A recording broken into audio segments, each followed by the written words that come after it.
There's obviously been a lot of tributes have come in over the last few days. But as an England player, can you sort of tell us what Sir Bobby meant to you and pay perhaps your own tribute to him? As a manager, never worked with him, but obviously saw what he did with his club teams all over the world, basically all over Europe, very successful. With England, hugely successful. And that's the first thing. But I think more importantly than that, I met him a few times, but once to do an interview in a hotel in London and spent about an hour with him. And he was, as I've read many pieces in the last few days about him, speaking very, very highly of him, and I was lucky enough to see that firsthand. He was exactly what everyone's saying about him now. He was a great, great man, had a real aura about him, the way he handled people. And I'm just proud that I had an hour with him actually and found out exactly what he was as a person, and what everyone's saying is completely true about him. A great man, a great manager. He obviously gave the country some great memories in 1990 when England came the closest they have done in recent times to winning the World Cup. Was that an important tournament in your memory as a boy?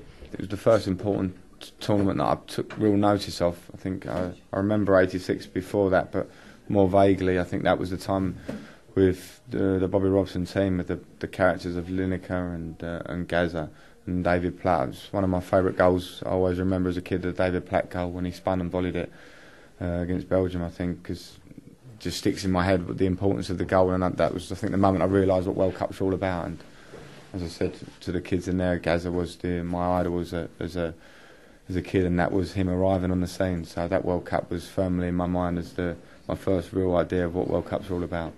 How fitting would it be in 2010 for England to go one better than even Sir Bobby was able to manage, and perhaps in his memory go there and win the World Cup for him? Of course, it'll be fantastic to do that. Obviously, first we need to get there and get a point, then we need to go and perform there and try and do that. But I think, yeah, for Sir Bobby Robson, he will be remembered forever as the manager he was and the man he was for England. And if we can go one better or whatever than he did and get to a final and hopefully win it, then it will be a great tribute to him, and it will be obviously a great achievement for all involved, I suppose. When you look at this England side at the moment, how confident are you that they could be good enough to go and do that? Well, I'm confident. I think we have to be careful falling into the trap, which we've done before, where people ask if you can win it and you say you can, and expectations rise. I think, of course, we can win it. We're playing as well as we have for a long time. There's a real confidence and a togetherness about the group. But there's a lot of good teams out there, so it's very important we get ourselves right this year. We qualify, we train hard, we try and keep improving and improving. And when we go there, give it our best shot, and I think we've got a very good chance then. As I said, we need a little bit of luck and a little bit of circumstances along the way, but it's certainly possible. We can do it. The good thing about us now is I think England always had great individuals, whether they're world class or not, but it didn't always work together. And I think now what you're seeing with us is not necessarily what individual it is, but it's more about how the team's playing, and if we can go and play together as a team with the quality we have, then we've got a chance.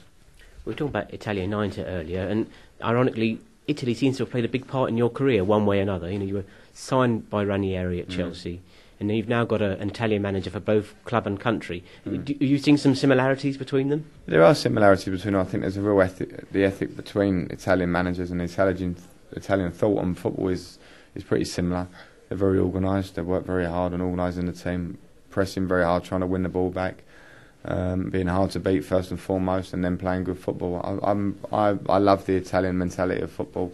I think they're winners. I think that's why Italy will always be thereabouts in all major tournaments, because they're winners as a group, and they've all had big influences on me. Ranieri when he signed me, Capello as an England manager in the short time, and Ancelotti hopefully will have a big influence. And in the few weeks I've worked with him, I already get the sense that he will have a big influence on me and the team, I think.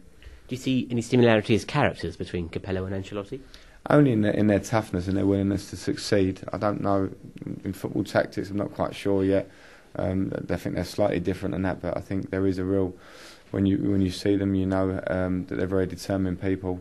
So I think that is probably the major similarity I've seen so far, and that's probably the reason why they've been so successful at a huge club like the pair of them have been, winning Champions Leagues and leagues at AC Milan.